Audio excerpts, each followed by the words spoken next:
Okey, bismillahirrahmanirrahim. Assalamualaikum warahmatullahi wabarakatuh. Innal hamdalillah nahmaduhu wa nasta'inuhu wa nastahdihi wa nastaghfiruhu wa natubu ilaih. Wa na'udzu billahi min syururi anfusina wa sayyiati a'malina. May yahdihillahu fala mudilla lahu wa may yudlilhu fala hadiyalah. Wa asyhadu an la ilaha illallah wahdahu la syarika lah. Wa asyhadu anna Muhammadan abduhu wa rasuluh. Amma ba'd. Allahumma salli ala Muhammad wa ala ali Muhammad kama sallaita ala Ibrahim wa ala ali Ibrahim innaka Hamidum Majid. Wa barik ala Muhammad wa ala ali Muhammad kama barakta ala Ibrahim wa ala ali Ibrahim innaka Hamidum Majid.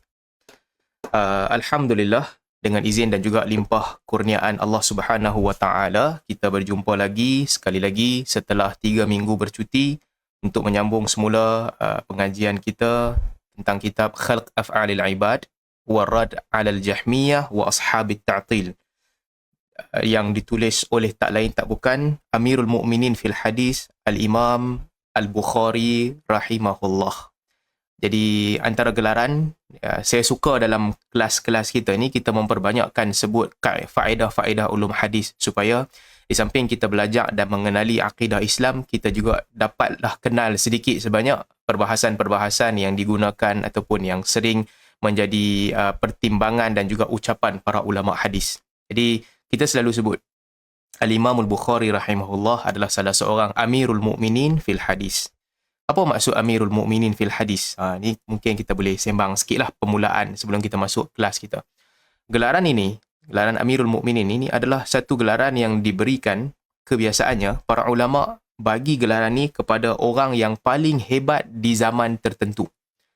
Pada setiap zaman ataupun dalam setiap satu tingkatan nanti ada seorang ketua. Tapi ini bukan ketua kelas, bukan ketua tingkatan. Ketua muhaddisin. Yang mana di mana sahaja muhaddis yang ada di mana-mana negara, orang yang paling hebat di zaman tu ataupun pada tingkatan itu, dia akan diberi gelaran Amirul Mukminin fil Hadis. Orang yang paling hebat pada setiap zaman. Jadi nak jadi Amirul Mukminin ni artinya mereka ada kemahiran yang sangat hebat yang dapat menggabungkan ke semua cabang ilmu hadis, semua cabang-cabang ilmu hadis. Ilmu hadis ni kalau kita nak tengok dia punya cabang kan, antara dua cabang yang utama, lepas tu dia akan pecah kepada banyak cabang lagi. Antara dua cabang yang utama adalah satu, kepakaran mereka di dalam mengkaji kesahihan hadis, ketepatan hadis serta mengenal pasti mana-mana kesilapan yang berlaku di dalam hadis. Ini para ulama namakan ilmu ni sebagai ilmu hadis ar-riwayah ataupun ilmu riwayatil hadis, ilmu riwayat. Jadi kepakaran dalam riwayat ini menuntut mereka betul-betul teliti agar dia dapat membezakan di antara yang betul dan yang salah, yang tepat dan yang tidak tepat, yang palsu dan yang tidak palsu. Kepakaran ini menjadikan mereka tahu setiap tokok tambah, setiap pengurangan, setiap tambahan, setiap pertukaran perkataan. Mereka akan tahu semua ni, ilmu riwayatul hadis. Dan dalam mempelajari hadis juga, ada satu cabang ilmu lagi, iaitu cabang ilmu dirayatil hadis. Ilmu hadis dirayah. Dirayah ni pula satu cabang ilmu untuk mengeluarkan ataupun memahami maksud-maksud yang tersirat di sebalik hadis Nabi SAW. Ini kepakaran yang ada pada mereka juga. Ada orang kadang-kadang yang suka kata muhaddis ni mereka tahu hadis sahaja, tapi mereka tak tahu ilmu fiqh, mereka tak tahu ilmu akidah. Tidak, ini satu dakwaan yang tidak tepat. Ya, betul. Mungkin sebahagian orang kepakarannya pada riwayat sahaja. Tetapi ilmu hadis juga merangkumi ilmu dirayah. Merangkumi ilmu untuk mengenal pasti maksud ucapan yang disebutkan di dalam hadis. Dan ramai di kalangan muhaddisin ada kepakaran di dalam bidang ini juga. Bidang untuk mengeluarkan maksud yang tersirat daripada hadis, mengeluarkan hukum dan juga hikmah-hikmah daripada hadis dan sebagainya. Jadi orang-orang yang dinamakan Amirul Mukminin fil Hadis pada setiap zaman adalah orang yang kepakaran mereka merangkumi kedua-dua cabang ilmu ini. Ini antara salah seorang di antara mereka, Al-Imam Al-Bukhari rahimahullah. Jadi kan, bila dikatakan seseorang itu Amirul Mukminin fil Hadis, orang takkan tanya lagi dah, dia ni siapa? Apa kehebatan dia? Dia bagaimana kalau bandingkan dia dengan orang lain? Soalan-soalan begini tak ditimbulkan lagi dah. Sebab dia ketua pada zaman tu. Amirul Mukminin kan macam ketua negara, pemerintah satu negara, ataupun zaman dulu, semua wilayah Islam ada seorang sahaja amir. Jadi dalam hadis juga sama. Gelaran Amirul Mukminin. Kadang-kadang ada ulama, mereka menggunakan gelaran yang sedikit berbeza. Lain sikit. Ra'su al-tabaqat. Ketua kepada tabaqat dan sebagainya. Jadi para ulama mereka kenal lah siapa orang-orang yang paling top pada zaman dia. Walaupun adalah perbezaan pandangan. Zaman ni orang ni ke, orang lagi satu. Tetapi perbezaan pandangan itu kecil untuk menentukan siapa yang lebih baik ataupun yang lebih power di antara semua orang-orang yang power di dalam hadis ni. Jadi, pada zaman Al-Imamul Bukhari, dia adalah Amirul Mukminin. Dia adalah Jabal. Dia adalah bukitnya. Dan dia adalah ketuanya. Jadi kalau kita di antara nama-nama besar yang disebutkan sebagai ketua pemimpin hadis ni, saya teringat nak bincang bab ni sebab ada seorang sahabat tulis dalam Facebook, Cikgu Marzuki kot, dia buat satu post dalam Facebook perbandingan di antara Syu'bah dengan Sufyan Ats-Tsauri. Siapa lagi power ataupun lebih kurang begitulah. Saya suka bila saya baca dia punya post tu, dia trigger terus satu bidang yang ramai di kalangan kita tak bagi perhatian.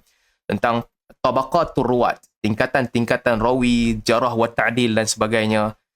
Ini satu benda yang menarik untuk dipelajari lah.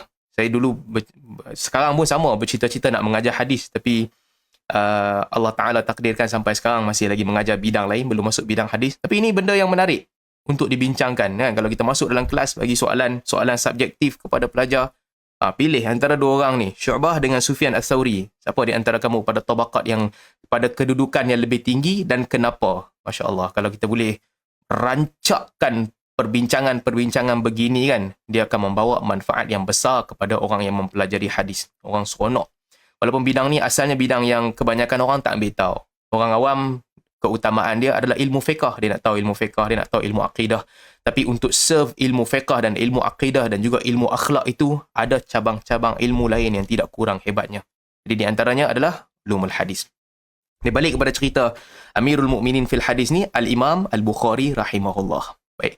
Sebelum Al-Bukhari ni kira orang kata apa? Amirul Mukminin pada tabaqat yang ke-11. Tingkatan yang ke-11, dia adalah champion lah. Dia kira orang paling besar tentang hadis. Atas daripada Al-Bukhari, pada tingkatan ke-10, Amirul Mukminin pada ketika itu, Ra'sut Tabaqah, ketua pada ketika itu adalah Imam Ahmad bin Hanbal rahimahullah. Pada zaman Imam Ahmad, kedudukan dia sama macam Al-Imamul Bukhari di zaman Al-Imamul Bukhari. Jadi Imam Ahmad pada kedudukan tangga yang sebelum tu, tabaqat sebelum tu. Atas lagi daripada tu, pada tingkatan ke-9, Imam Ahmad menyebutkan ketua pada ketika itu, Ra'sut Tabaqah pada ketika itu adalah Al-Imam Syafi'i rahimahullah. Jadi atas sikit daripada Imam Ahmad, Al-Imam Syafi'i. Jadi ketika itu, dia adalah bintang paling utama dalam hadis. Atas sikit daripada Al-Imam Syafi'i, mungkin Abdul Rahman bin Mahdi pada ketika itu. Abdul Rahman bin Mahdi antara yang top, atas sikit daripada Al-Imam Syafi'i. Atas sikit daripada Abdul Rahman bin Mahdi, Sufyan bin Uyainah. Sufyan bin Uyainah. Itu zaman tu, kalau cerita pasal dia paling power. Sufyan bin Uyainah. Atas daripada Sufyan bin Uyainah, ini zaman yang Malik dan Ats-Tsauri. Mereka hidup sezaman. Mereka jumpa. Semua Ibn Uyainah ni muda sikit. So, atas sikit, Malik dan Tsauri. Mereka adalah Amirul Mukminin fil hadis. Ramai para ulama menyebutkan Ats-Tsauri. Kita sebutkan banyak kali dalam kelas kita sebelum ni, nama Sufyan Ats-Tsauri, Amirul Mukminin fil hadis. Ramai orang sebut begitu. Jadi pada tingkatan itu, Ats-Tsauri adalah ketua bagi mereka. Atas lagi, Ibn Shihab Az-Zuhri juga disebut sebagai ketua pada tabaqat dia. Tabaqat yang atas lagi, Ibn Shihab Az-Zuhri. Atas lagi bila sampai kepada tabi'in, yang tabi'in yang bawah-bawah ni, mungkin yang kemudian, mungkin Al-Hasanul Basri adalah bintang dalam hadis. Al-Hasanul Basri. Kalau tabaqat yang atas, tabi'in yang jumpa dengan banyak sahabat Nabi, siapa yang paling top di antara mereka? Mungkin Sa'id bin Musayyib yang mendapat pujian yang sangat tinggi di kalangan periwayat hadis dan juga penilai hadis pada ketika itu. Jadi tuan-tuan, bila kita belajar hadis ni kan, Nama-nama orang-orang sebegini kena sentiasa kita kena ingat, kita kena kenal sebab hadis-hadis dibawa oleh manusia dan mereka ini ada kedudukan yang istimewa. Sebab itulah kita selalu sebut, bila mengaji hadis ni dia bukan tentang, ada riwayat. Tak, dia bukan tentang sekadar ada riwayat. Tapi mempelajari hadis, ruwat adalah sangat penting. Bila berlaku pertembungan, siapa mesti didahulukan? Siapa mesti dikemudiankan? Ini ilmu yang penting. Dia tak boleh buat sesuka hati masuk, aku pilih yang ni, aku pilih bab ni, kat sini aku nak pilih dia ni kata. Ini mungkin cakap-cakap orang yang tidak berjinak dengan pengetahuan hadis. Untuk orang yang dia nak mendalam mengetahui hadis, nama-nama besar ini dia ada nilai dia. Kadang-kadang kan, ada ucapan yang kalau orang bukan hadis sebut, biasa. Biasa sahaja. Cara untuk menguatkan hujah. Di sisi orang bukan hadis, biasa. Tapi bagi orang yang belajar hadis, dia membaca buku-buku hadis, dia tahu, hujah begini kalau disebutkan, nampak sangat. Orang ni dia tak reti hadis. Dan ini ada riwayat ni. Contohnya, riwayat ni disebut oleh tabi'in besar. Tabi'in besar. Contohnya bagi nama. Contohnya lah kalau kata ini disebutkan riwayat oleh Atha' bin Abi Rabah. Seorang tabi'in. Takkan dia nak salah. Walaupun dia riwayat secara mursal. Tapi nama Atha' bin Abi Rabah, nama besar di kalangan tabi'in, maka riwayat ni kuat. Kita kalau dengar-dengar, kita kata, hang tak reti hadis lah. Begitulah penilaian dia. Sebab Atha' bin Abi Rabah, kalau diriwayat bersambung, top. Tapi kalau diriwayat secara mursal, di sisi muhaddisin, ada masalah. Ada masalah. Kalau orang kata, ini riwayat ni kuat ni, kita kena pegang. Sebab yang meriwayatkan ni bukan calang-calang orang. Asim, seorang alim dalam qiraat. Kita ikut qiraat dia. Jadi Asim meriwayatkan, mestilah kuat. Untuk orang yang lain, betul juga. Dia alim besar. Hujjah di dalam qiraat. Mestilah dia riwayat akan jadi kuat. Itu logik orang yang duduk di luar bidang hadis. Tetapi bagi para a'immatul hadis, muhaddisin dan orang tulabul hadis, dia tahu Asim dalam hadis, dia bukanlah satu orang yang sangat kuat dan apabila dia riwayatkan sesuatu, riwayat dia mesti dibandingkan dengan riwayat orang lain. Ia, meskipun dia adalah hujjah di dalam qiraat, tapi ini bidang lain, lapangan lain, dia ada pakar-pakar lain dalam bidang ni. Okey, itu sedikit sebanyak tentang pengenalan ringkas berkaitan penulis buku kita ni. Bukan penulis buku lah, tentang istilah-istilah yang mereka gunakan. Jadi, buku Khalq Af'alil Ibad wa Rada' 'alal Jahmiyah wa Ashabit Ta'til, penciptaan amalan-amalan manusia dan juga bantahan terhadap Jahmiyah serta orang-orang yang orang-orang yang menolak sifat Allah. Buku ini ditulis oleh Al-Imam Al-Bukhari. Kita sambung bacaan kita tentang hadis yang seterusnya daripada kitab Al-Bukhari ini. Sebelum tu saya minum tak dulu. Bismillah.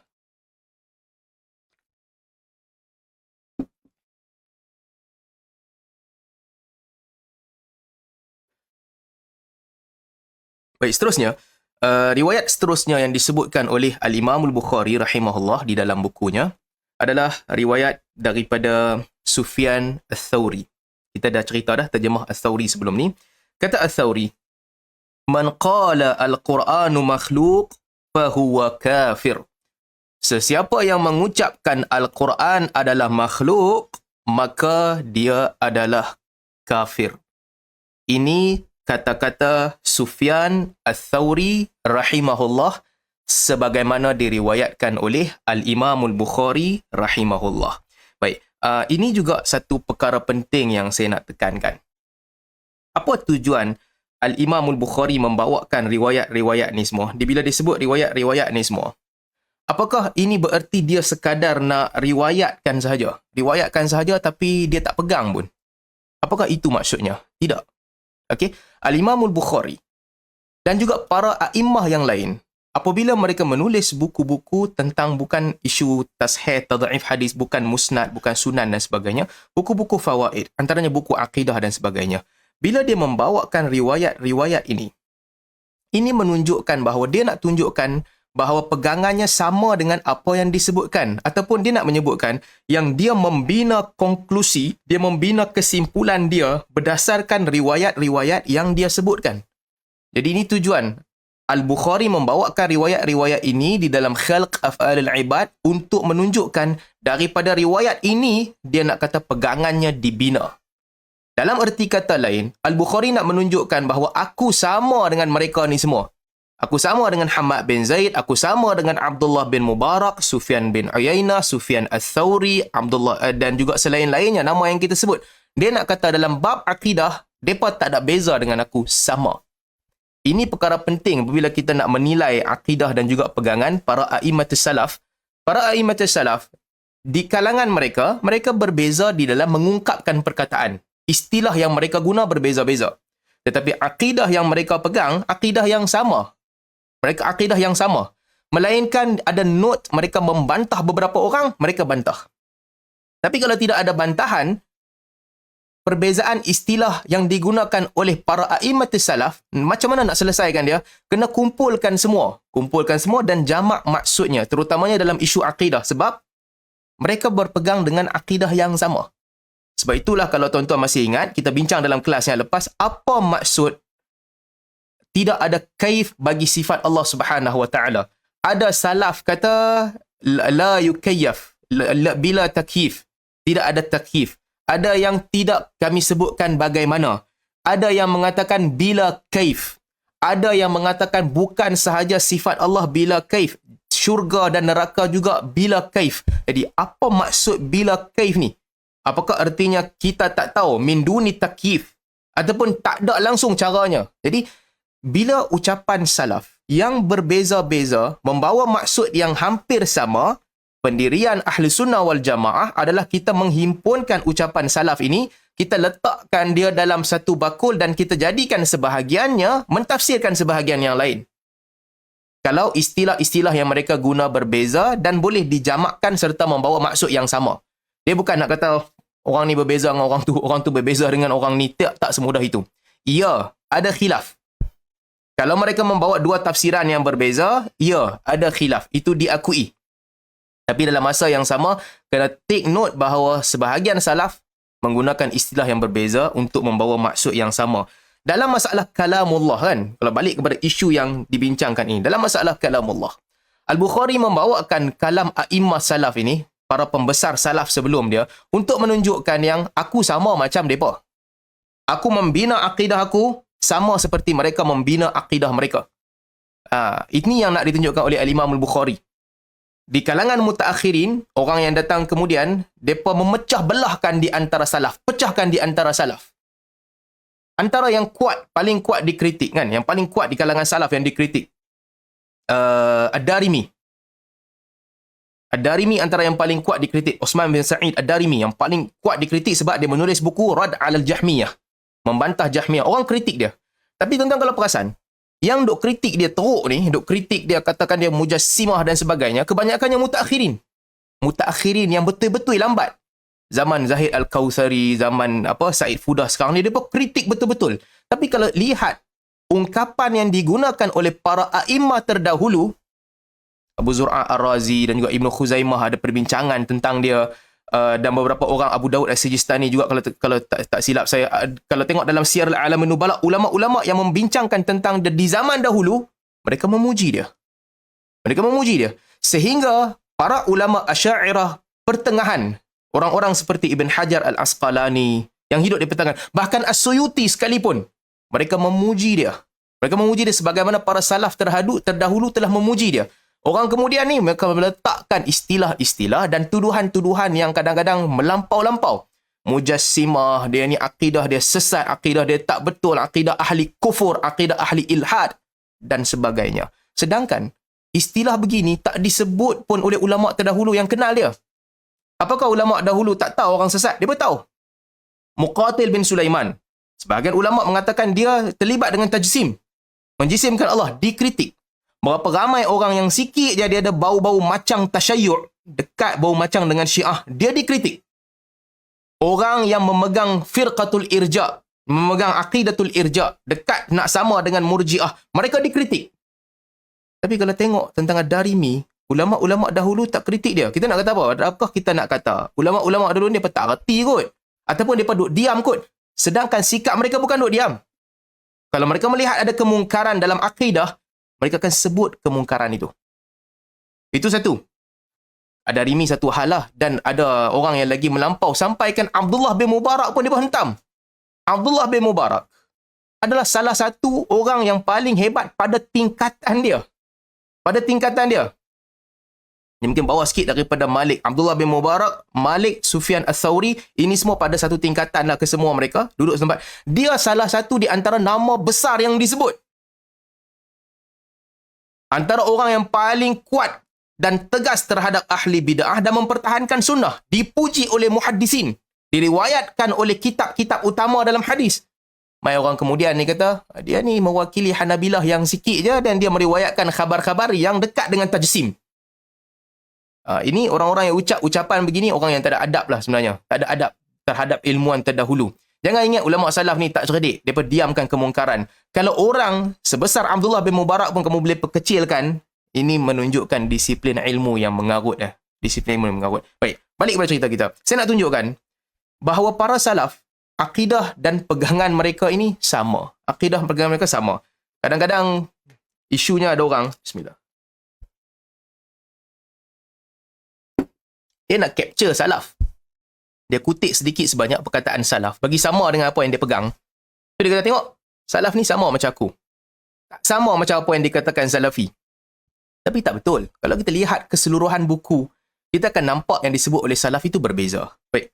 Balik kepada perbincangan kita. Berkaitan dengan hadis ataupun riwayat yang dibawakan oleh Al-Imam Al-Bukhari daripada Sufyan Ats-Tsauri. Kata Al-Bukhari. Ats-Tsauri berkata, sesiapa yang mengatakan bahawa Al-Quran itu makhluk, sesungguhnya dia telah kafir. Siapa kata Al-Quran makhluk, dia kafir. Baik. Sekarang ni kita nak bincang sikit. Apabila Ats-Tsauri, bukan sahaja Ats-Tsauri lah, selain daripada Ats-Tsauri juga sama mengeluarkan perkataan yang sama. Baik. Orang yang mengatakan Al-Quran itu makhluk, kafir. Macam mana mereka boleh kafirkan orang? Akan timbul persoalan, bagaimana mereka boleh mengkafirkan orang? Atas kaedah apa? Atas kaedah apa mereka mengkafirkan orang yang katakan Al-Quran itu makhluk? Pertama sekali, ungkapan ini ditujukan kepada siapa? Ungkapan ini ditujukan kepada Jahmiyah yang mengatakan Al-Quran makhluk, bukan kalamullah. Okay? Dia ditujukan kepada Jahmiyah. Baik. Siapa yang kata Al-Quran makhluk, dia kafir. Mengikut Ats-Tsauri. Atas dasar apa? Di antara pertimbangan para ulama' ni, mereka cerdik. Ini kita kena faham, kaedah penting. Mereka cerdik. Mereka bukan main cakap sesuka hati tanpa kaedah.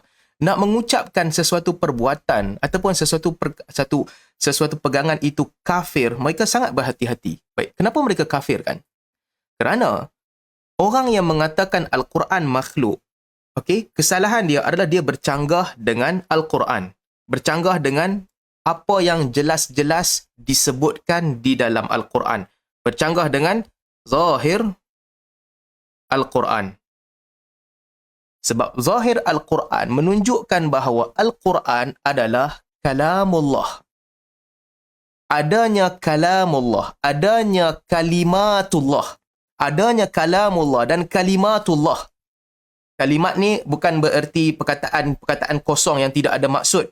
Tapi dalam Al-Quran dan juga dalam hadis, bila dikatakan kalimat, bererti perkataan yang membawa maksud. Gabungan perkataan yang membawa maksud yang baik. Sebab itu dalam di antara doa diucapkan a'udzu bikalimatillahi tammat. Aku berlindung dengan kalam-kalam Allah, kalimat Allah yang sempurna. Jadi Al-Quran dan juga hadis menunjukkan, menisbahkan Al-Quran kepada Allah, kalam Allah, dan adanya kalam dan juga kalimat bagi Allah. Ini zahirul Quran. Jadi Ats-Tsauri dan juga selainnya di kalangan ulama mengkafirkan Jahmiyah dalam bab ini kerana mereka bercanggah dengan apa yang betul-betul disebut di dalam Al-Quran. Di dalam Al-Quran, kalau ada orang sesat, berbeza pandangan, tak apalah, beza pandangan, beza tafsiran dan sebagainya. Tapi kalau bercanggah dengan apa yang Al-Quran sebut jelas-jelas, itu tanda ataupun itu sesuatu pegangan yang boleh dikafirkan.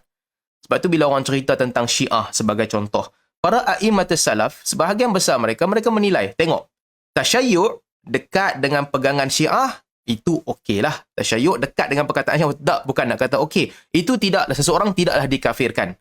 Bahkan sebahagian daripada mereka, ucapan mereka, riwayat mereka tentang hadis diambil dan diterima.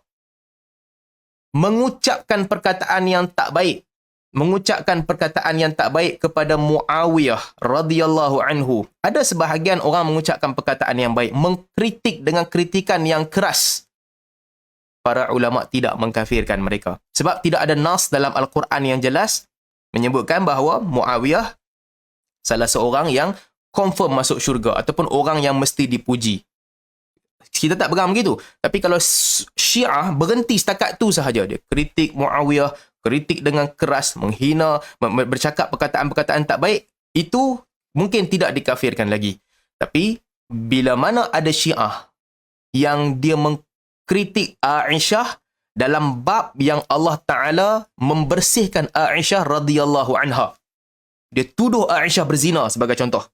Kalau ada Syiah, pegangan dia tuduh Aisyah radhiyallahu anha berzina. Ini bercanggah dengan apa yang Allah Ta'ala sebut di dalam Al-Quran. وَالَّذِينَ جَاءُوا بِالْإِفْكِ عُصْبَةٌ مِّنْكُمْ لَا تَحْسَبُوهُ شَرًّا لَكُمْ بَلْ هُوَ خَيْرٌ لَكُمْ. Sesungguhnya orang-orang yang mendatangkan fitnah itu adalah sebahagian daripada kamu sendiri yang duk kata mereka ni Islam sendiri. Janganlah kamu sangka perkara yang berlaku ini buruk bagi kamu sedangkan ia baik bagi kamu. So, ayat ni jelas menyebutkan bahawa fitnah, ifk, tuduhan palsu. Kalau ada Syiah yang mai lepas tu, dia kata, aku punya pandangan, aku berpegang bahawa Aisyah berzina. Dia kafir. Dia kafir. Sekali dia kata pula, dalam ayat tu tak sebut pasal Aisyah pun. Al-Quran, ada beberapa ayat di dalam Al-Quran yang jelas menyebut peristiwa tentang individu tertentu. Tentang individu tertentu. Dan para ulama dalam bab ini, sebahagiannya mereka tak berbeza pandangan. Individu tertentu, kalau melihat kepada hadis-hadis yang diriwayatkan, mereka tak berbeza pandangan. Hang Mbak Umay cerita tentang individu yang Allah Ta'ala puji dalam Al-Quran, lalu hang keji dia. Itu boleh dikafirkan. Sebab bercanggah dengan zahirul Quran. Sama juga dengan Abu Bakar Siddiq radhiyallahu anhu. Kalau orang maki Abu Bakar, orang kata Abu Bakar ni dalam neraka, rampas kuasa Ali dan sebagainya, dia kafir. Kenapa dia kafir? Sebab Allah Ta'ala dengan jelas memuji Abu Bakar dalam Al-Quran. Illa tansuruhu faqad nasarahu Allahu id akhrajahu alladhina kafaru id huma fil thaniyataini id huma fil ghari id yaqulu li sahibihi la tahzan innallaha ma'ana.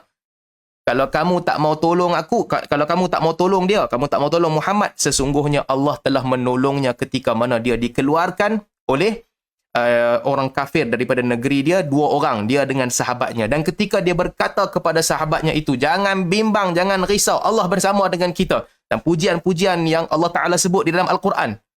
Mai Syiah kemudian kata, Abu Bakar ni kafir, sesat, curi kuasa, rampas kuasa Ali. Kalau dia ucap perkataan begitu, dia dikafirkan. Atas dasar apa dia dikafirkan? Sebab dia bercanggah dengan zahirul kitab, bercanggah dengan apa yang disebut di dalam Al-Quran. Jadi begitulah. Dalam Al-Quran, kadang-kadang sebab nuzul, sebab nuzul berbeza-beza. Tetapi sebutan di dalam Al-Quran tu umum. Bila sebutan dalam Quran tu umum, dia kekal umum. Tapi kadang-kadang dalam Al-Quran, dhamir Al-Quran, kisah-kisah Al-Quran merujuk kepada individu tertentu. Walaupun Allah Ta'ala tak sebut nama orang tu. Disebutkan nama Zaid bin Harithah. Zaid sajalah. Walamma qada anha Zaid watara. Apabila Zaid telah menceraikan Zainab, zawajnakaha. Allah mengkawinkan Nabi SAW dengan Zaid. Ni the only person lah. Satu-satunya sahabat Nabi yang Allah Ta'ala sebut nama di dalam Al-Quran, Zaid. Special. Tapi dalam masa yang sama, ada dhamir Al-Quran yang jelas menyebutkan tentang peristiwa dan individu tertentu. Dua orang yang duduk dalam gua dengan Nabi SAW. Tak lain, tak bukan Abu Bakar As-Siddiq radhiyallahu anhu. Orang yang membawakan ifk, tuduhan palsu kepada mukminatul ghafilat, kepada perempuan diceritakan dalam surah An-Nur. Tak lain, tak bukan. Itu menceritakan tentang Aisyah radhiyallahu anha. Qad sami'allahu qawla allati tujadiluka fi zawjiha wa tashtaki ila Allah. Sesungguhnya Allah mendengar ucapan perempuan yang datang mengadu kepada Nabi SAW tentang suaminya. Dia mengadu kepada Allah Subhanahu Wa Taala. Dia mai bincang dengan Nabi SAW. Tak lain, tak bukan. Kisah itu tentang Khawlah binti Tha'labah radhiyallahu anha. Tak ada nak khilaf banyak-banyak, tak ada dah. Sebab dia ada ownership cerita tu. Al-Quran sebut tentang satu kisah. Abasa wa tawalla an ja'ahul a'ma wa ma yudrika la'allahu yazakka. Kamu telah memasamkan dan memalingkan muka apabila datang satu orang buta, kamu tak tahu sedangkan boleh jadi dia ini jiwanya bersih. Tak lain tak bukan dah. Cerita ini tentang Abdullah ibni Ummi Maktum. Jadi dalam Quran ni ada beberapa orang di kalangan sahabat Nabi SAW, keistimewaan yang Allah Ta'ala bagi kat mereka. Dhamir Al-Quran, cerita Al-Quran itu khusus menyebut tentang mereka. Tak boleh dah nak baca tafsiran lain, mereka sahaja. Jadi berbalik kepada perkataan Sufyan Ats-Tsauri. Beliau mengucapkan, sesiapa yang mengatakan Al-Quran makhluk, orang tu kafir. Sebab jelas zahir Al-Quran menunjukkan bahawa Al-Quran kalamullah. Bukan makhluk yang diciptakan. Jadi ini adalah logik yang dipegang oleh Ats-Tsauri rahimahullah untuk mengkafirkan orang yang kata Al-Quran itu makhluk. Saya nak tegaskan, betul-betul saya nak tegaskan di sini. Orang yang menafikan Al-Quran kalamullah adalah Jahmiyah, dan juga yang menafikan Al-Quran kalamullah juga ahli falsafah. Mereka menafikan Jahmiyah. Salaf mengisbatkan Al-Quran kalamullah. Demikian juga Asy'ariyah dan Maturidiyah mengisbatkan Al-Quran kalamullah. Okay, ini kita kena jelas. Cuma kadang-kadang ada orang dia kata, Al-Bukhari ni sama yang macam Asy'ariyah. Pegangan Al-Bukhari sama macam Asy'ariyah. Tak sama. Kita kena berlaku adil, jujur. Kalau dia pegang Al-Quran kalamullah, kita kata dia pegang Al-Quran kalamullah. Beza tafsiran adalah. Tapi boleh ada orang kata, kalau baca-baca Al-Bukhari ni sama macam Asy'ariyah. Tak betul. Ramai orang buat kesilapan begini, terutamanya orang-orang yang dia baca sikit, dia baca 2-3 perkataan, 2-3 ayat, dia keluar-keluar, dia draw kesimpulan dia. Saya jumpa beberapa orang yang macam ni. Dia tak baca pun. Dia tengok sikit-sikit, dia petik, dia keluarkan kesimpulan dia. Dulu ada juga kes yang sama. Dulu, beberapa tahun lepas, ada orang nak bincang pasal perkataan Ibnu Qudamah tentang Dhammut Ta'wil. Dalam Dhammut Ta'wil, ambil kitab tu, bawa perkataan, tengok Ibnu Qudamah membantah orang yang isbatkan sifat dan sebagainya. Sebab dia ambil beberapa perkataan yang Ibnu Qudamah menyebutkan bahawa tafwid makna kepada Allah Ta'ala. Tapi kalau kita baca buku tu, kulit ke kulit, kita tahu apa maksud Ibnu Qudamah. Kita tahu maksud dia apa. Maksud dia membantah takwil. Apa maksudnya dengan tafwid? Dalam ibarat lain, di tempat lain, Ibnu Qudamah sebut, pada pandangan aku, tafwid di sini artinya isbatkan sifat itu. Kita tak tahu bagaimana sifat itu. Itu tafwid di tempat lain. Jadi sebahagian orang, apa dia buat? Dia ambil satu quotation daripada buku tu, kemudian dia pergi draw conclusion. Tengok, ini pendirian Ibnu Qudamah. Sama juga dengan ni As-Sabuni. As-Sabuni menulis buku tentang akidah Ashabul Hadis. Tentang i'tiqad Ashabul Hadis. Akidah mereka, menghimpunkan ucapan-ucapan mereka tentang akidah. Ada seorang kiai Indonesia ni, dia buat, saya tak tahu, mungkin dia baca 2-3 muka surat daripada buku As-Sabuni. Dia keluarkan kesimpulan, As-Sabuni ni sama macam Asy'ariyah. Saya cuba nak berlaku adil seboleh mungkin lah. Kita tidak mengkafirkan Asy'ariyah. Kita tak sebutkan begitu. Kita kata masih dari dalam luang lingkup Ahlussunnah wal Jamaah. Tapi nak kata As-Sabuni sama macam Asy'ariyah, artinya hang tak baca buku As-Sabuni ataupun hang baca main-main je. Sebab As-Sabuni melancarkan kritikan khas kepada orang yang berpegang dengan akidah lafziyah. Apa artinya lafziyah? Lafziyah ni artinya dia beriman bahawa kalau Al-Quran kalamullah di sisi Allah. Tapi lafaz-lafaz Al-Quran itu makhluk. As-Sabuni hentam mereka. Dan pegangan ini adalah pegangan yang dipegang oleh Asy'ariyah dan Maturidiyah. Jadi bila kita tanya kan kiai itu, kita tanya dia, serangan As-Sabuni terhadap Asy'ariyah, terhadap lafziyah ni merujuk kepada siapa? Dia kata, tak tahu, saya baca tapi saya lupa.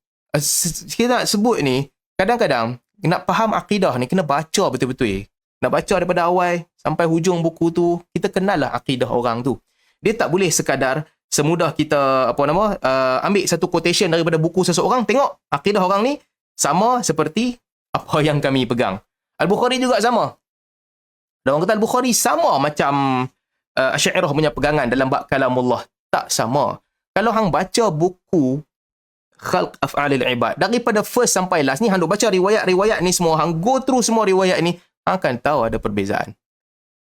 Sebab itu ramai orang yang membaca, mereka akan kata tak, kritikan Al-Bukhari ni ditujukan kepada Jahmiyah, bukan Asy'ariyah. Sebahagian Asy'ariyah yang membaca kan, yang tahu dia akan kata tak, kritikan ini bukan kepada Asy'ariyah tetapi kepada Jahmiyah. Tapi bila mai satu tahap dia kata tak, Asy'ariyah sama macam Al-Bukhari. Yang ni orang tu tak baca lah.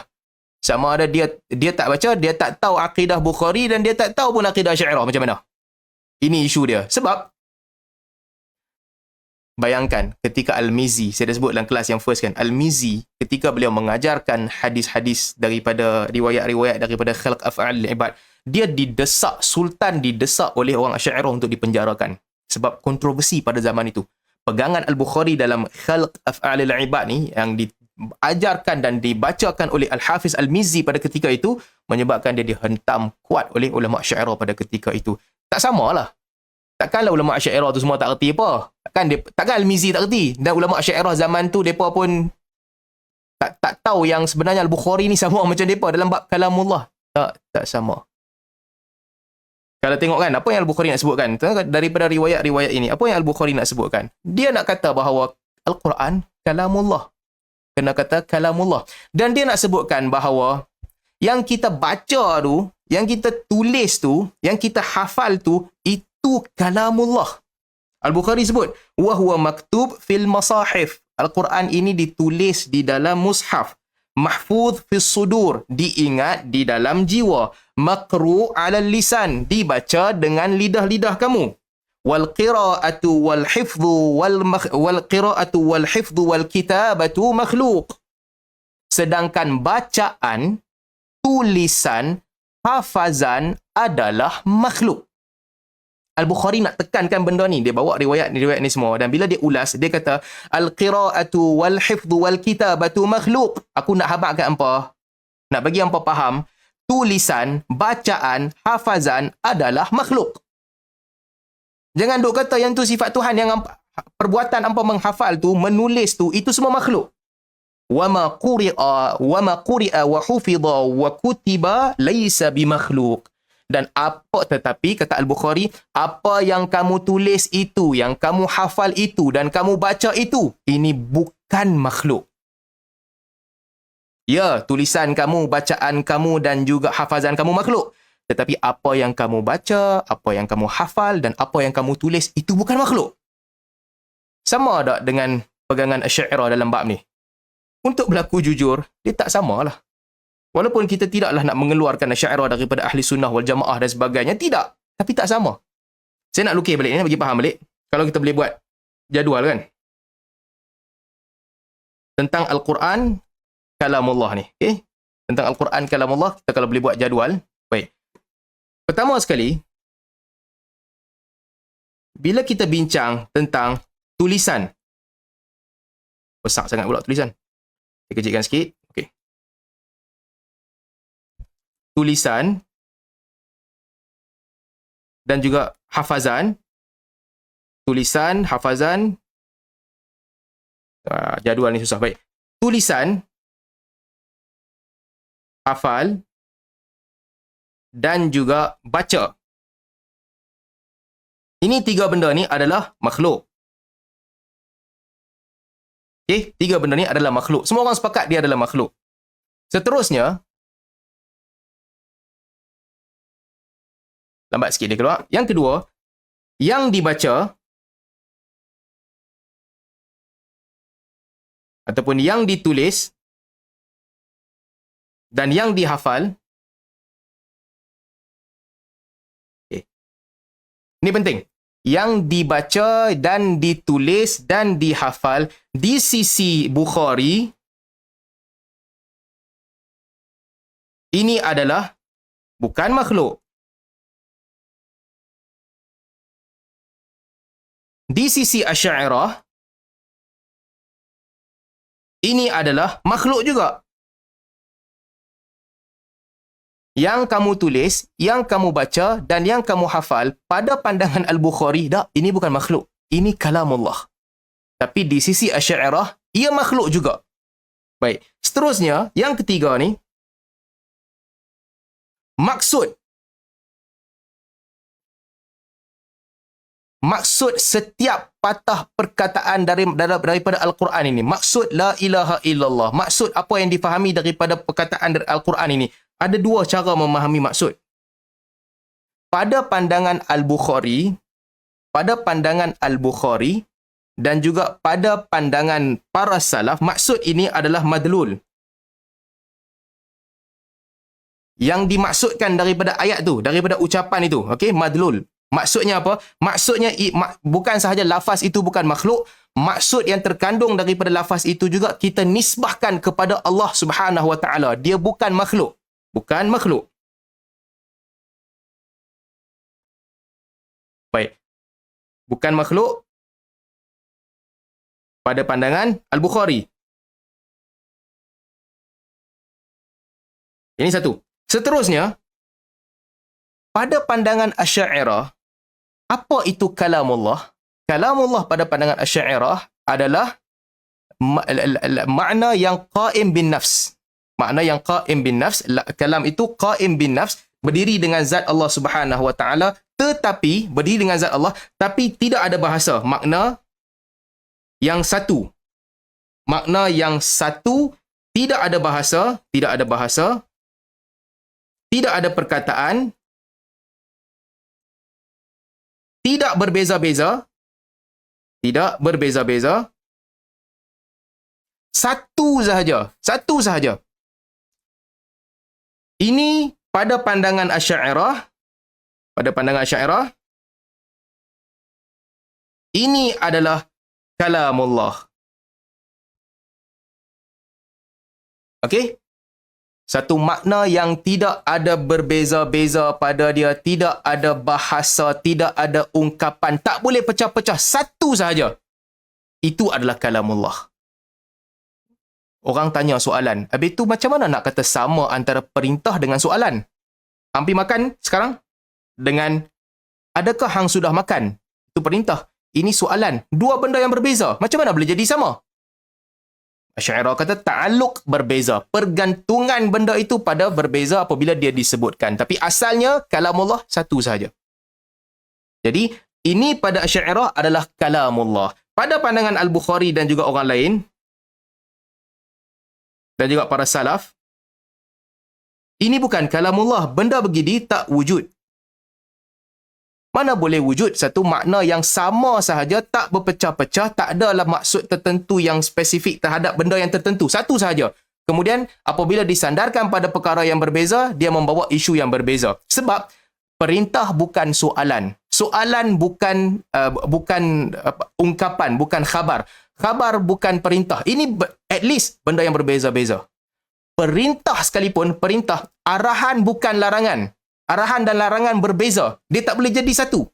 Untuk menganggap ni semua adalah satu, tak wujud pada pandangan orang lain. Jadi kalau nak balik kan, ini kalau saya boleh ringkaskan sekali lagi, bagaimana mereka melihat isu ini, baik, tulisan, hafazan dan bacaan. Ini makhluk pada semua orang. Bukan sahaja Asy'ariyah, bukan sahaja Al-Bukhari. Semua orang menganggap ia adalah makhluk, melainkan orang yang tersilap faham ungkapan salaf. Okey, ini satu. Besar sangat pula. Saya kecilkan sikit. Apa yang dibaca? Apa yang ditulis? Apa yang dihafal? Al-Bukhari menyebutkan dengan perkataannya, al-maqru' wal-matlu wal-mahfuz laisa bimakhluk. Okey, Al-Bukhari kata, yang ni bukan makhluk.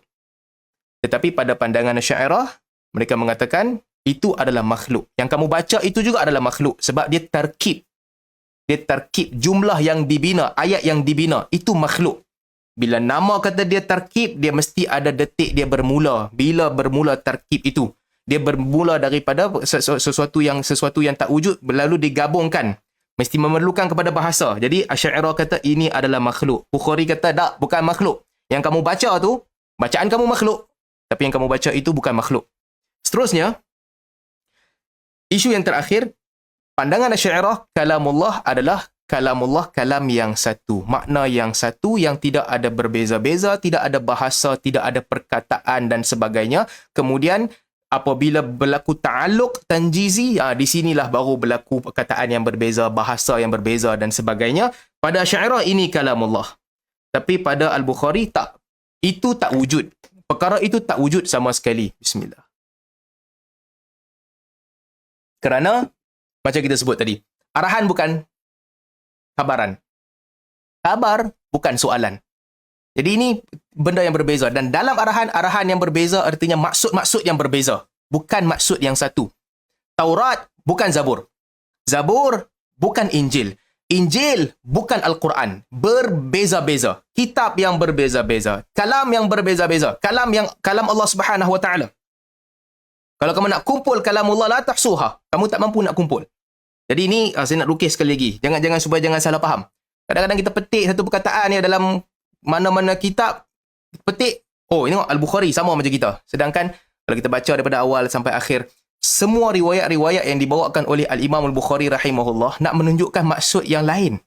Ni riwayat-riwayat yang kita duk baca satu persatu ni, takkanlah Al-Bukhari bawa ni sekadar nak cerita kosong saja, lalah dia nak ambil kesimpulan yang sama macam kamu. Tak betul. Ini satu pegangan yang tak betul. Lagi lawak. Kadang-kadang ada orang kata Ibn Taymiyah ni kontradik. Dia kata dia tak tafwid. Tapi dalam bab lain, dia pula pergi tafwid sifat Allah Subhanahu Wa Taala, menafikan ada kaifiat dan sebagainya. Ini betul lah orang yang tak baca buku. Baca 2-3 perkataan, buat statement. Tak betul lah. Ini tak kena. Baca buku Ibn Taymiyah. Ibn Taymiyah ni antara orang yang dikenali, ada tempat dia tulis mujmal, ada tempat dia tulis mufassal. Kalau baca Aqidah Wasitiyah ke ataupun Al-Furqan baina Awliya Ar-Rahman wa Awliya Syaitan, ini semua ringkas ucapan dia. Tapi kalau pergi kepada Rad al-Jahmiyah ataupun Dar' at-Ta'arud bainal aql wa naql, di sini dia tulis secara panjang. Jadi bila baca gabungkan kedua-dua, kita nampak di mana dia guna perkataan yang mujmal. Perkataan yang mujmal ni boleh jadi membawa banyak maksud. Maksud apa yang dia pegang. Jadi memerlukan kepada bacaan. Kita ni kadang-kadang bagi nasihat kat orang cukup pandai. Nak tahu akidah orang tu, kena belajar daripada orang tu, kena ambil tahu daripada orang tu. Tapi kita sendiri tak buat. Kita main bedal je, ambil satu perkataan, draw kesimpulan, tengok, sama macam aku. Tak betul. Ini sifat yang tidak amanah di dalam menakalkan ilmu. Baik, jadi nas yang pertama yang dibawakan, yang kita bacakan pada hari ini, daripada Sufyan Ats-Tsauri rahimahullah, man qala al-Qur'anu makhluq fahuwa kafir. Sesiapa yang mengatakan Al-Quran makhluk, orang itu kafir. Seterusnya, waqala Hammad bin Zaid, dan Hammad bin Zaid telah berkata. Saya dah sebut dekat tuan-tuan dalam kelas yang sebelum ni, saya buang sanad-sanad, kita tak cerita sanad yang panjang, kita hanya ambil di hujung sanad tu saja. Al-Quran kalamullahi nazala bihi Jibril. Al-Quran adalah kalamullah yang diturunkan oleh Jibril. Kalamullah yang diturunkan oleh Jibril. Kata siapa? Hammad bin Zaid. Kita ada cerita terjemah dia, seorang rawi thiqah. Kemudian, seorang alim di kalangan awal sebelum Al-Bukhari, ma yujadiluna illa annahu laysa fis sama' ilah. Okay, ini kata Hammad bin Zaid, seorang alim daripada a'immatus salaf. Mereka ini tidaklah yang duk berdebat susah-susah ni nak membantah Al-Quran diturunkan oleh Jibril dan sebagainya. Tujuan mereka mengucapkan ucapan itu satu sahaja, supaya mereka nak mengatakan bahawa di Tuhan di langit tidak ada Tuhan. Itulah tujuan dia. Ma yujadiluna illa annahu laysa fis sama' syai'. Depa ni tidaklah berdebat melainkan semata-mata sebab depa nak kata bahawa tidak ada Tuhan di langit. Baik. Kata Hammad bin Zaid. Satu, part yang pertama kita dah sebut tadi, Al-Quran adalah kalamullah yang diturunkan oleh Jibril kepada Nabi sallallahu alaihi wasallam. Bukan Jibril reka sendiri, bukan Jibril reka sendiri. Bukan Nabi reka sendiri, tidak. Jibril buat turun kalamullah kepada Nabi sallallahu alaihi wasallam. Apa maksud buat turun? Buat turun tu daripada tinggi, daripada atas. Buat turun kepada Nabi sallallahu alaihi wasallam. Part pertama. Yang kedua, ma yujadilun. Apa tujuan depa duk berdebat banyak-banyak membantah apa semua ni? Tujuan dia apa? Illa annahu laysa fis sama'i ilah. Satu ya tujuan dia, supaya mereka nak mengatakan bahawa di langit tidak ada Tuhan. Baik. Menafikan fis sama' ilah, menafikan adanya Tuhan di langit, ini pegangan Jahmiyah juga. Mereka menafikan Allah di langit. Dia menafikan. Dia berkata tidak. Nanti kita akan baca banyak nas-nas yang membawa maksud yang sama. Para a'immatus salaf. Apa pegangan mereka? A'immatus salaf mengisbatkan bahawa Allah Subhanahu Wa Taala di langit. Kalau baca dalam kitab ni, nanti kita akan baca satu persatu. Tuan jangan risau, kita akan jumpa banyak riwayat yang dengan jelas, terang-terangan para a'immatus salaf berpegang bahawa Allah di langit. Jelas. Kalau baca lagi kitab yang ditulis oleh Al-Imam Al-Zahabi rahimahullah. Al-Imam Al-Zahabi menulis kitab tentang Al-Ulu lil-Aliyyil Ghaffar. Menghimpunkan ratusan hadis-hadis Nabi SAW dan juga riwayat athar daripada para salaf, sahabat, tabi'in dan juga a'immatus salaf di dalam mengisbatkan bahawa Allah Subhanahu Wa Taala di langit. Kes yang sama juga nanti ada orang dia petik sikit perkataan Az-Zahabi dalam Al-Ulu lil-Aliyyil Ghaffar, dia petik perkataan Az-Zahabi, kata tak, Az-Zahabi tak faham Allah di langit. Sebab Az-Zahabi membantah orang yang gunakan perkataan li zatihi. Az-Zahabi bantah kenapa nak ucap li zatihi. Manhaj Az-Zahabi, dia tak bagi tambah perkataan. Para salaf yang mengucapkan ucapan bizatihi, Az-Zahabi kritik sebahagiannya. Tetapi apakah Az-Zahabi nak kata Allah tidak di langit? Bukan. Dia cuma tak suka ucapan itu ditambah apa yang Allah Ta'ala tak sebut. Tetapi Az-Zahabi dia sendiri berpegang dengan apa yang dia tulis. Riwayat-riwayat yang dia bawakan daripada salaf, dia juga seperti Al-Bukhari, beriman bahawa Allah di langit. Bahkan dalam kitab Al-Ulu lil-Aliyyil Ghaffar, Al-Zahabi sebut dengan jelas. Di kalangan mutaakhirin ada satu pandangan yang janggal. Sebab isunya dua. Di kalangan, kalau kita cerita pasal Allah di langit ni, dua pertembungan. Satu, orang yang mengatakan Allah berada di mana-mana. Satu, orang yang mengatakan Allah di langit. Ini dua pertembungan awal di kalangan para pemikir di zaman dahulu. Yang mengatakan Allah di langit adalah para a'immatus salaf. Yang mengatakan Allah di mana-mana adalah Jahmiyah. Okay? Antara salaf dan juga Jahmiyah, Jaham bin Safwan dan sebagainya, mereka ni kata Allah di mana-mana. Salaf kata Allah di langit. Kemudian datang pandangan yang ketiga. Pandangan ketiga, Ibn Qulab dan juga dipegang oleh Asy'ariyah dan juga Maturidiyah dan sebagainya, mengatakan Allah di langit pun bukan, di mana-mana pun bukan, tetapi tidak di mana-mana. Tidak di dalam, tidak di luar, tidak bersentuhan dan juga tidak berpisah daripada makhluk, tidak di mana-mana. Az-Zahabi rahimahullah, beliau mengkritik pandangan ini. Beliau mengkritik pandangan ini dengan mengatakan ini pandangan yang baru terus, tak wujud terus di peringkat awal. At-Tabari juga menyebutkan perkara yang sama. Tuan-tuan boleh lihat apabila dia membahaskan ayat wa huwal aliyyul azim, dia sebut tentang ulu ada dua pandangan di kalangan mufakkir yang awal dahulu. Allah tinggi ataupun la yakhlu minhu makan. Allah di mana-manalah, tak ada tempat yang Allah Ta'ala tak ada di situ. Ini dua pandangan yang awal. Kemudian datang pandangan yang ketiga mengatakan bahawa Allah Subhanahu Wa Ta'ala ini tidak di mana-mana. Jadi konteks ucapan para a'immah bila mereka membantah Allah berada di mana-mana, mereka membantah, mereka isbat Allah Ta'ala di langit, tujuan dia nak kata Allah Ta'ala di langit. Sebagaimana disebutkan oleh Hamad bin Zaid, itulah tujuan dia. Bukan nak kata Allah Ta'ala ni tidak di mana-mana. Tak. Ya, pandangan itu masyhur di kalangan mutaakhirin. Tapi di kalangan a'immatus salaf, tidak. Sebab itulah Imam Malik dan sebagainya, apabila mereka mengucapkan, mereka mentafsirkan wa huwa ma'akum aynama kuntum, Allah Subhanahu Wa Taala bersama dengan kamu, di mana sahaja kamu berada, Allah Taala bersama dengan kamu. Mereka berkata bi'ilmihi, dengan ilmu Allah. Wa huwa fawqal arsh, tetapi Allah Taala di atas arsh. Counter kepercayaan yang mungkin orang percaya Allah ada di mana-mana. Untuk counter itu, para a'immatus salaf kata Allah bersama dengan kamu dengan ilmunya. Sedangkan Allah Subhanahu Wa Taala di atas arsh. Jadi ini pegangan yang dipegang oleh kesemua mereka, para a'immatus salaf. Jadi ungkapan mereka berbeza, tapi mereka membawa maksud yang sama dan mereka membantah Jahmiyah atas ungkapan Jahmiyah bahawa tidak ada Tuhan di langit. Okey, apakah kritikan ni kena juga pada Asy'ariyah dan Maturidiyah? Bismillah.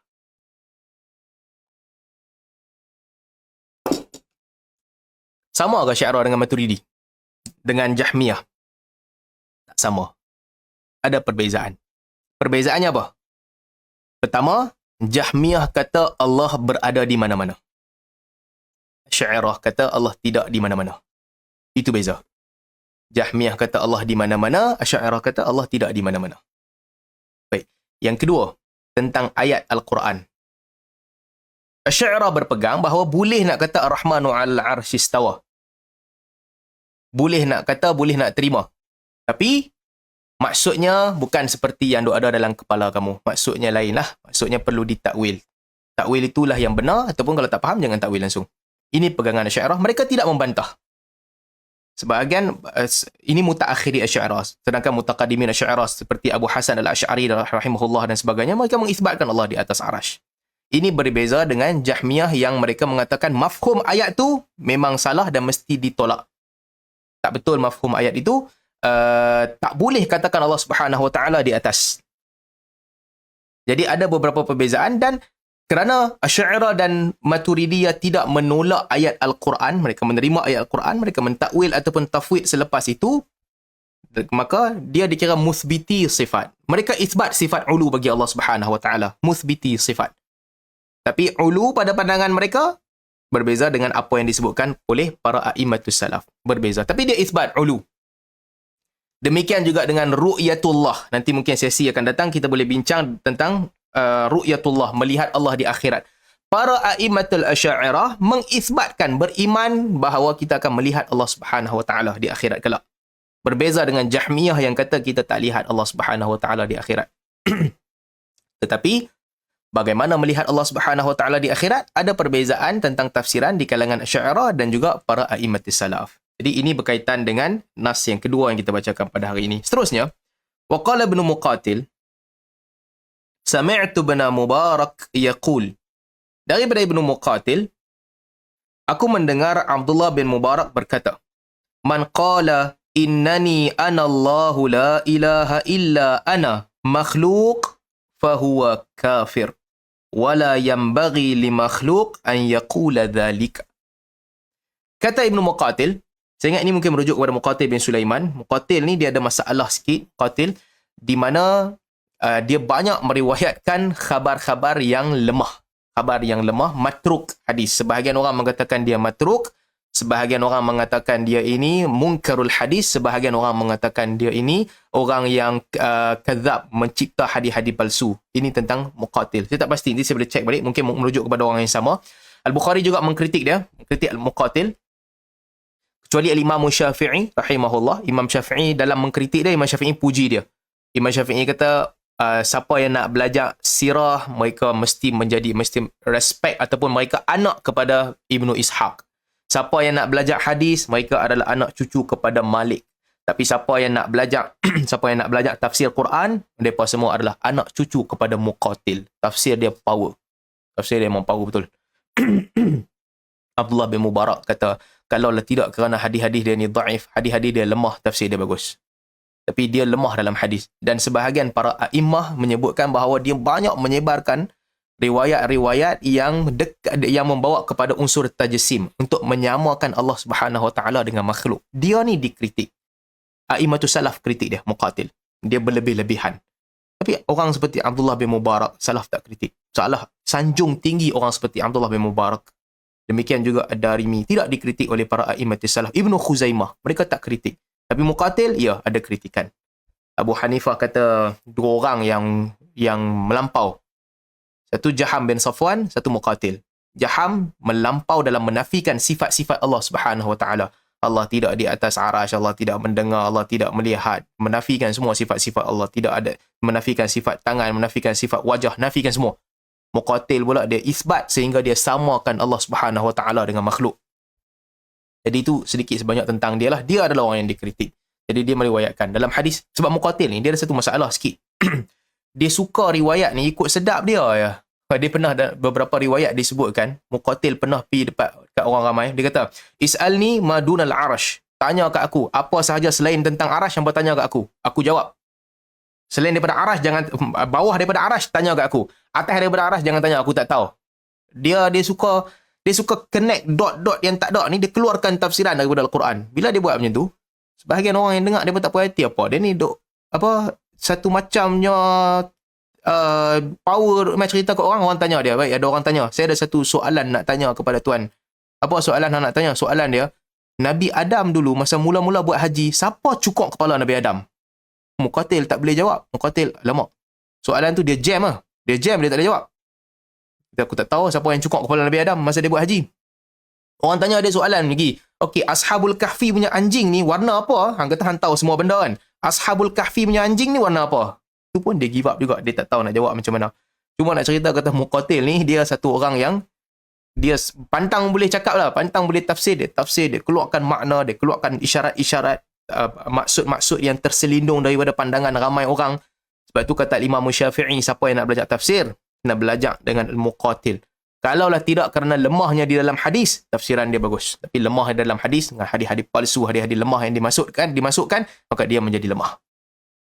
Baik, kata dia, Al-Bukhari bawa riwayat daripada dia dalam Khalq Af'alil Ibad ni, katanya daripada Ibnu Mubarak, Abdullah bin Mubarak, yang kata, sesiapa yang mengatakan bahawa ayat innani anallahu la ilaha illa ana, sesiapa yang mengatakan bahawa ayat sesungguhnya aku adalah Allah, tidak ada Tuhan melainkan aku, siapa yang kata ayat ini adalah makhluk, maka dia kafir.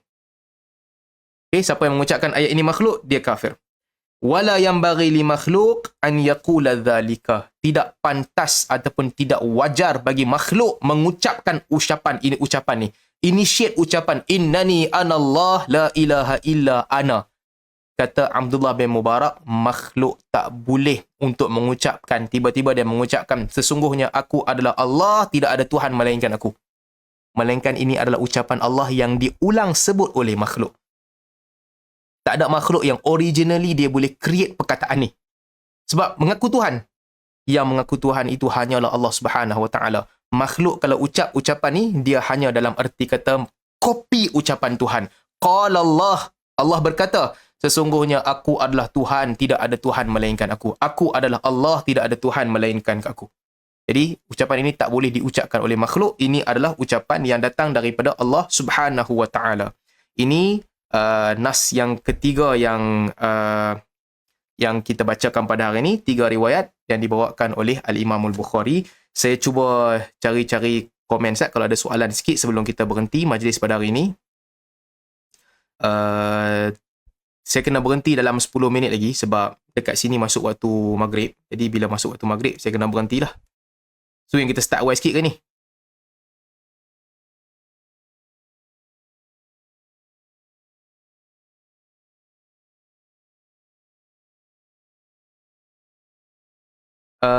Okay, nampak gaya macam okay, clear, tak ada soalan kot insyaAllah. Ataupun kalau saya terlepas pandang, nanti lain kali kita boleh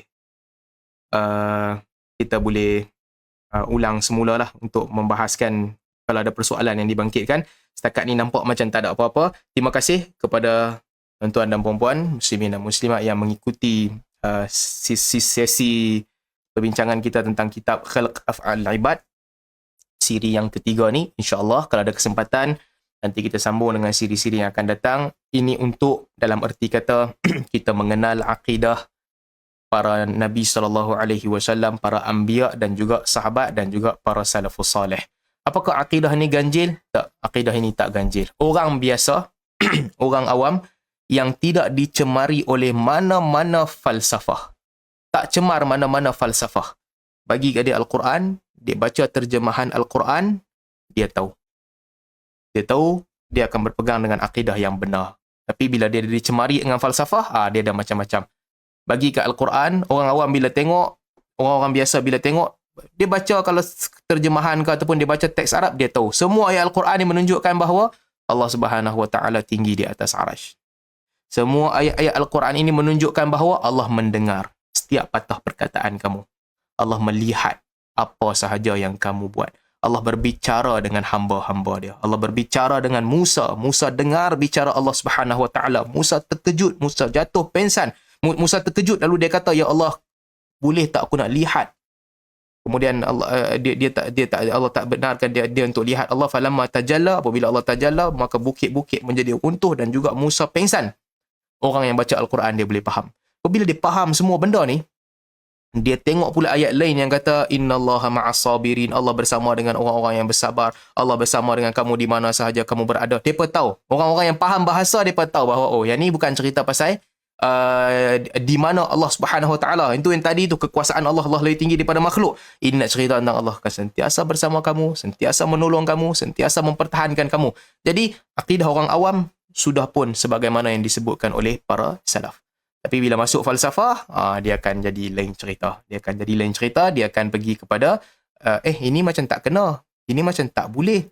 Kalau Allah dengar, mana boleh dengar? Dengar ni berlaku perubahan. Kalau berlaku perubahan, dia mula dengar, lepas itu dia habis dengar. Berlaku ada penambahan baru pada Allah Subhanahu Wa Taala. Kalau ada penambahan baru, artinya Allah Taala bersifat dengan berubah-ubah. Kalau berubah-ubah, ini bukan sifat kepada Tuhan, ini sifat kepada makhluk. Ini semua datang apabila otak dicemari falsafah.